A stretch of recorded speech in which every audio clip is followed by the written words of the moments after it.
You are listening to KC Sports Network, the #1 podcast network for today's Kansas City sports fans. With former players from your favorite teams, informed perspectives, and former insiders, this is the place for you. You can find us wherever you listen to podcasts or on our YouTube channel, all over social media, or our morning newsletter, KCSN Daily, dedicated to your Kansas City Chiefs. KC Sports Network is proudly presented by Emprise Bank, your partner in possible.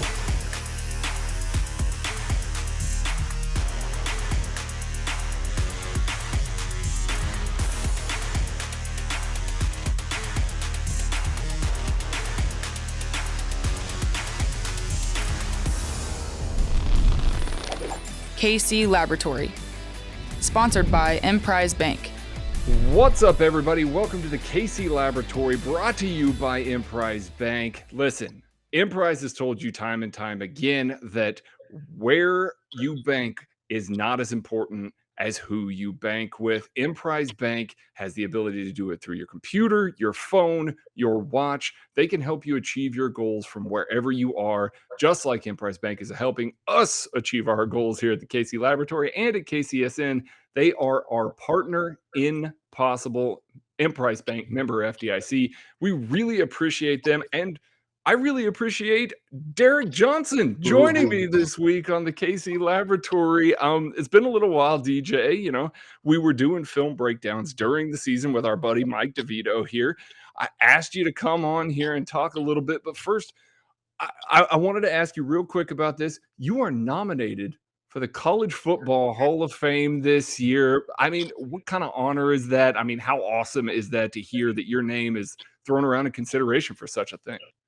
Craig, it's a big honor actually. I've always prided myself off being a Longhorn and playing college football at a high level. And 2001 to 2004 was a pretty good years at Texas, to say the least. But I tell you what, man, I'm so blessed to be in that small circle of greatness when it comes to College Football Hall of Fame. I know some guys that are in there already, so hopefully I can progress and to get on the actual induction ballot soon. So that'll be cool. But to be added for the first time this year to that long list of ballot, hopefully I can come off of there inducted into the College Football Hall of Fame.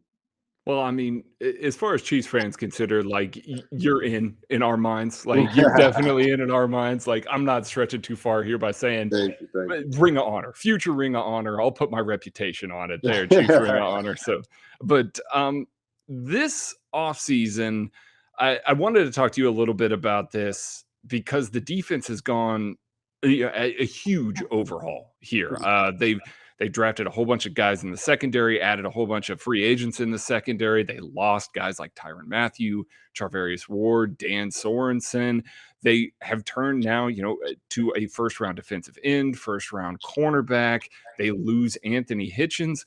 There's a whole lot of guys that played very big leadership roles in this team that now all of a sudden the Chiefs are having to try and replace. And, I mean, you can never replace what Hitchens, Tyrann Mathieu, these guys actually bring to the team. Everybody does it a little bit differently, but you've been through a couple of these. So I thought that I would talk to you a little bit about what it feels like to undergo this thing, this transition. So let's start with the player side. You see guys like Hitchens and Tyrann Mathieu, these guys that are in front of the podium all the time.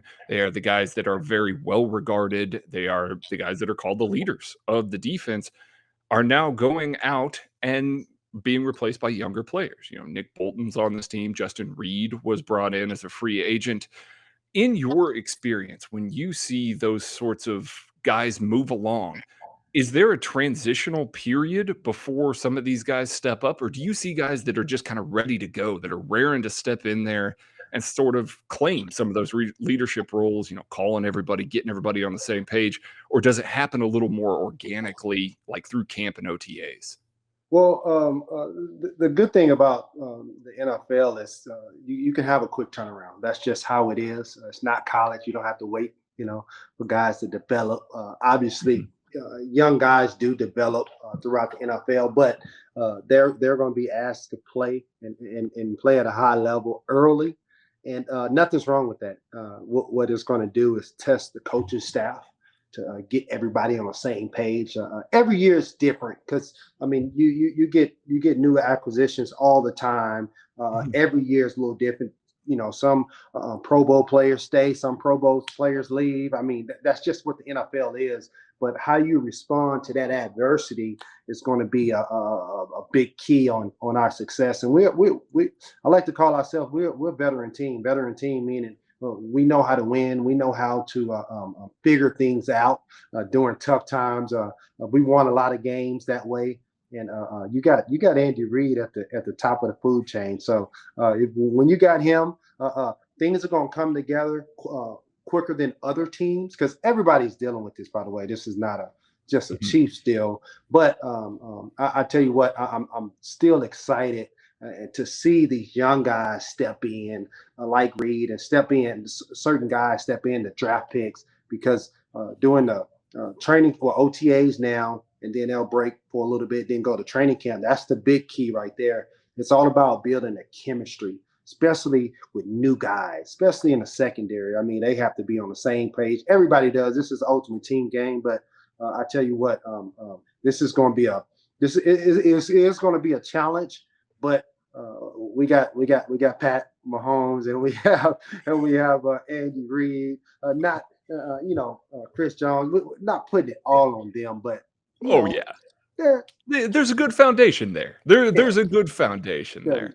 So when you have that sort of transition, and I mean, it sounds like Nick Bolton is going to be the guy that's kind of running the huddle a little bit, and they got to experience that a little bit last year when Hitch had to miss a little bit of time. Yep.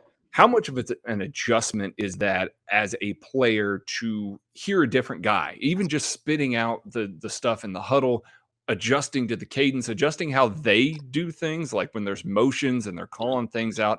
I mean, I'm sure that like the coaching staff tries to line everybody up so it's as similar as possible, but there's got to be natural differences there.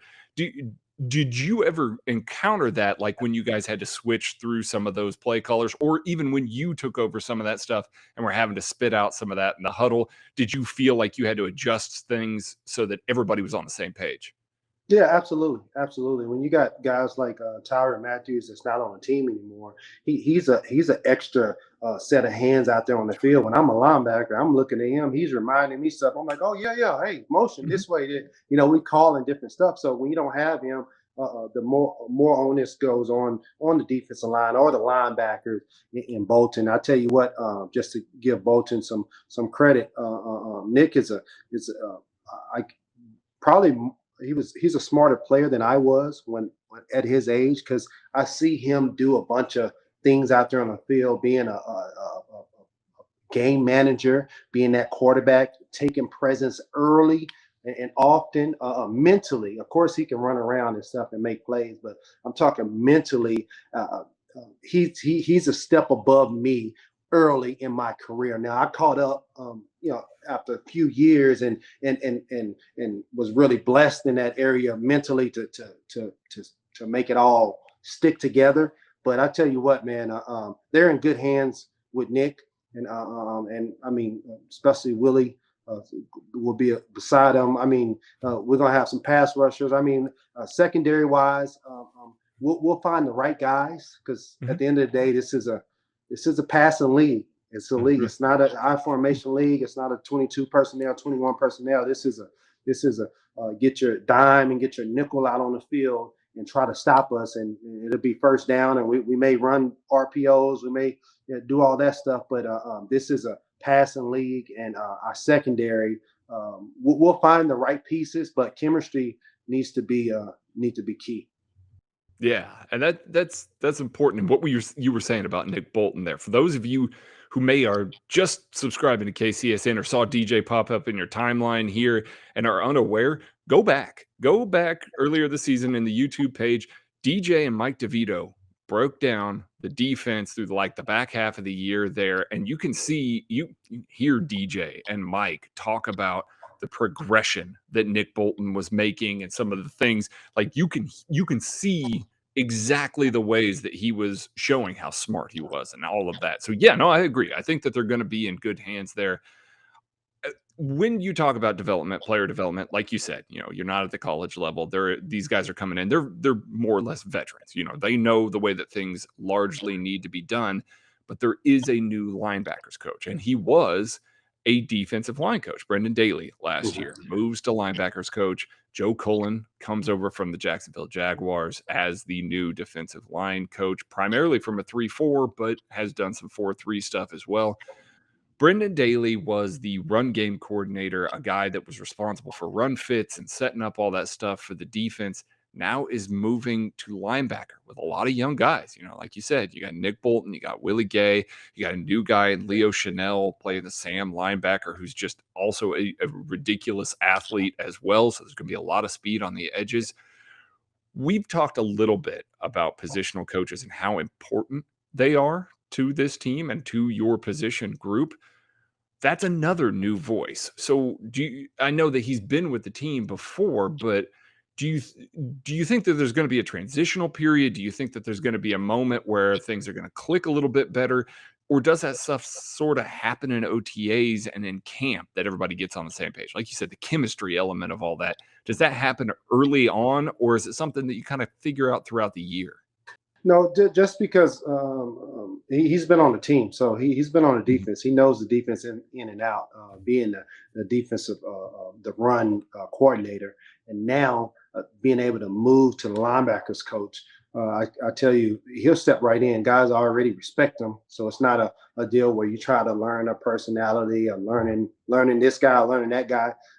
They already know each other, so that's a great transition. But it's always, at the end of the day, it's always gonna be some work involved, some hard work involved, and they're gonna have to. Of course, you got a couple stud young guys like Willie and Nick, but there are gonna be some few guys that rear their heads up, want to play more. It's just that's the competition part of it. But being going back to Nick, making sure that. Because I can remember now when I was playing that middle backer and I first got that green dot on my helmet, first started calling plays, it actually stretches you. It actually pushes you to know a lot more. So that's where he has a one up on me, because I didn't really get to that green dot till year 3, year 4, and he's got it, right off the bat. So I mean, he's mentally. I think they're in good hands with him being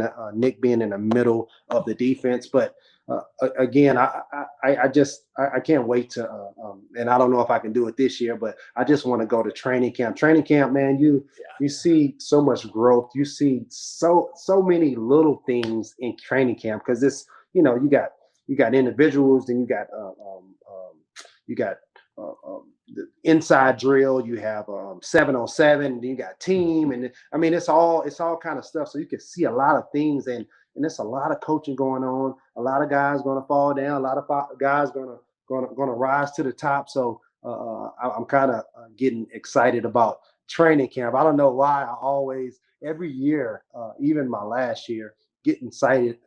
That's the passion I have about football, because training camp, you see a lot. Things come out, especially in your players and the coaches. So training camp is going to be key, building that foundation, that chemistry, especially with a lot of new additions. I mean, yeah, and they got a bunch of rookies that I think the word that we probably used on this podcast network 3 billion times since the draft is football character. A bunch of guys that just love the game, absolutely love the game. So I think that we'll see that come out in training camp. You mentioned a little bit about the green dot. I want you to expand on this as much as you feel comfortable. What sorts of things were the biggest adjustments? Not necessarily that it was difficult for you to get to that, but what was the biggest adjustment? Not just, spitting everything out, but having to maybe how to understand what every single level of the defense needed to be doing, making those adjustments on the fly. What was the thing that stuck out the most to you when you were first learning and you first got the green dot, that you had to make the biggest adjustment in the mental part of your game? Yeah, the when I first got the green dot as a young player, commanding a huddle. commanding the huddle, being confident, and being able to call plays in the middle of chaos and get people a call. Because they always say somebody's got to give a call and somebody's got to get a call. So you have to, it has to work that way. So you can't say, oh, I called this and the guy didn't get it. Somebody has to give a call and somebody has to get a call. So I always remember that. And regardless of how crazy it is, I mean, I love Tumba Ali to death, but there are times where Tumba's all about rushing, and we know that. Yeah. And I love him for that. But there are sometimes he's like, hey, what's the call? Or he's in the midst of it and they're hurrying up, and I've already called everything, and I'm like, hey, you rush, and that just clearing his mind, because I don't have to tell him, hey, this is the play, whatever. It's like, no, you rush, I already know, or you drop, you're off for number 2. But you got to have somebody in the middle that knows it like that. Yeah. So I don't have to tell him the whole play. So now he's lined up like, oh man, okay, am I on the weak side or strong side? Like what, no, hey, you rush or you drop or whatever. But just commanding the huddle, making sure everybody gets a call. It's a big responsibility. It's really the quarterback of the defense. It really is. And there are times where the mic cuts out.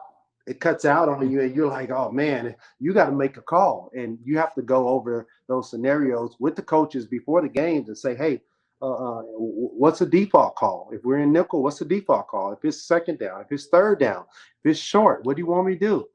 Those things need to come up because it will happen. It happens all the time.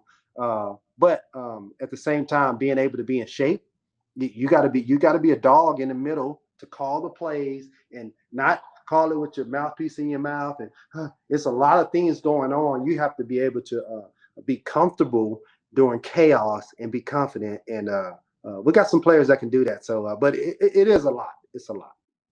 I don't think that people understand. I'm glad that you went into that detail. I don't think people understand. I think people think that, oh, they got the mic in the helmet, and so they just take what Steve Spagnuolo's saying in their ear and just turn around and throw it. It actually at times it actually cuts off. It cuts off at a certain point, and when they hurry up, it doesn't work all the time. Just trust me. You got to know. Yeah, you got to have some game management in you, and you just got to be a coach on the field. That's why having that green dot, you have to know your plays inside and out, and not only your plays. That should come second nature. You should be more worried about, okay, it's first down, it's second and long now. What's the tendencies and certain things like that, just so you can help out.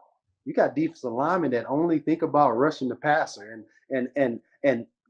or stopping the run, and I want them like that. So I don't want them to be thinking, oh, this guy. Now it helps. Don't get me wrong, DeVito. Sure, he'll attest to saying, okay, this guy's back, or this lineman is doing this. But there's a lot of times linebackers and safeties we're echoing certain stuff. Hey, watch out for this. Oh, pass, or just saying little code words just to help out on the end. And I'll tell you, on the defensive line, but I'll tell you what, Tom Ali and Justin Houston, them guys, when they're on the outside, a lot of things are coming to my head now, but they're on the outside, and when they get a key, let's say a key for an offensive tackle is when that foot is way back, it's probably a pass, or if that outside leg, the heel is down, then it's probably a run, so they can really get down and cut somebody off. They're not saying it out loud, but they're looking at me saying, hey, pass, or they looking. Mm-hmm. So not that I'm guessing, but now I know. Tumba said it's going to be a run. If it's a run, I'm about to blow it up. But if it's a pass, I'll react to it. Right. Makes sense. It's relying on all of your context clues and everybody's context clues and having that chemistry there. Everybody. I always tell people when they're out there that, especially being the guy in the middle, because I'm talking a lot and I'm anticipating certain stuff. I don't care if you say, hey, it's third and short. If you can say something, because sometimes I'm out here conducting. I'm like, oh, I forgot it was third and short. I mean, like it's okay to say that. Like that helps me to. Now I go to my mental gymnastics. I'm like, oh, okay. Now let me change to this. But yeah. Yeah, makes sense. We're going to take a quick break here, and we will be right back. All right, we are back with Derrick Johnson. Real pleasure having you on, DJ. I also want to remind people, DJs, Defend the Dream Foundation. During the season when we're doing our film reviews, like we always push that so much. I want to make sure to push that here. We're going to throw a link down below. So get down there. If you got a little extra change, throw it his way, throw it the foundation's way, help out some kids, help out his foundation as an appreciation for him joining us here on the KC Lab this week. All right, let's get into maybe some of the other opponents that the Chiefs are going to have here. It seems like the AFC West has just decided to stock up. It's an arms race now. You know, Russell Wilson has joined. Devontae Adams goes with the Raiders. You got Khalil Mack now entering the fray here. Not just as a defender here, but as a player, as you're in this period here, you're in OTAs. It's now mandatory OTAs when we're recording this. Are you guys looking around the division a little bit yet? Or are you just still trying to gain that chemistry, trying to get everybody on the same page? Or, is there some sort of conversations maybe with position coaches or maybe without coaches? Just, some of the players sitting around being like, man, you see what they're trying to do in our division? Like, you guys have those sorts of conversations at this point in the year yet? Yeah, the perfect answer would say no. We're just worried about ourselves, and we're just we're handling our business. But let's be honest, we do talk about our division and some things we need to do to get done. Do we keep our confidence? Do we think we're going to handle up? Yes, absolutely. But there is a sense of urgency. There is a little bit of pressure.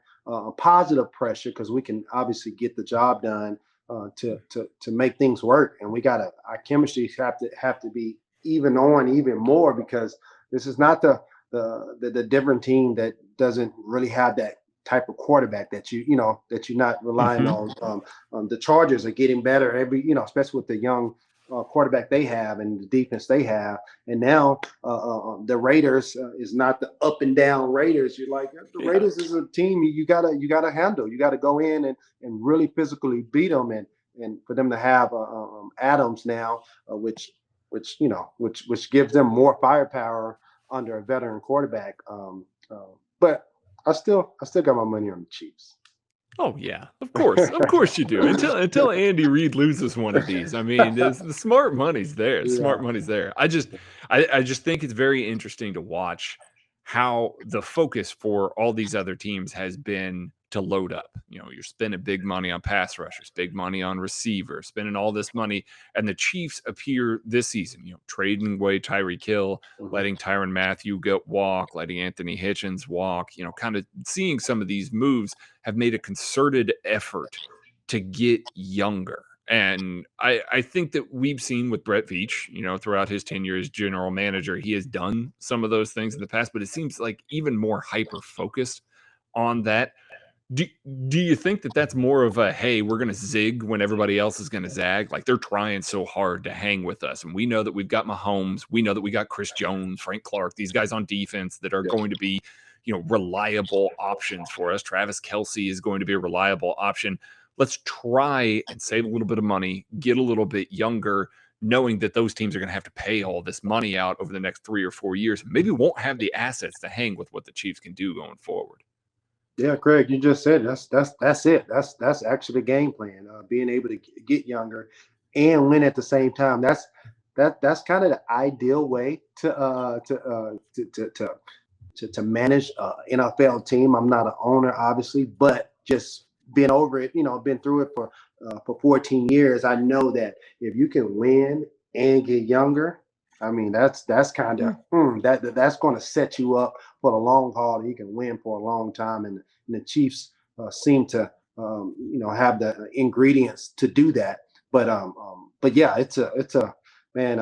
I'm excited. I'm really excited about this year, just because it's going to test the Chiefs a little bit, just because we got a couple people that's not there, especially Tyreek Hill, which is probably the biggest biggest name. Huge. Right. So, but we seem to know what we're doing, especially a veteran coach like Andy Reid, and I just respect what he stands for and how he gets his players to play for him. Because a lot of head coaches, it's an up and down deal. When you're losing it's bad, when you're winning it's good. Andy is kind of like, hey, during adversity or during tough times, we're gonna play for you, Andy, and the guys will show up for him. It's been that way since he came in 2013. So. Mm-hmm. I don't expect anything different, even with all those new faces, even on offense, on defense, all of that. I don't expect anything different. I think that he's going to close it out. DJ, I really appreciate you taking time out of your day to talk a little bit about this. I love that we got to talk a little bit about the defense and everything. I am really excited, like you, not only just to get to training camp, but also get to the season, figure out what this defense is really going to look like with all the new faces, the new moving parts and everything like that. I think it's going to be a lot of fun. So I really appreciate you joining me today. I appreciate it, Craig. All right. That is going to do it for the KC Lab this week. We thank you so much for listening. If you are listening, go ahead and subscribe to this channel and then go back, watch some more of the DJ stuff from the film rooms back there. Like it, share it, tell your friends, give us 5 stars on Apple, give us 5 stars on Spotify, wherever you can. Let us know how you're feeling about it. That really helps us. So until next week, we're going to have more coming here. We will catch you later.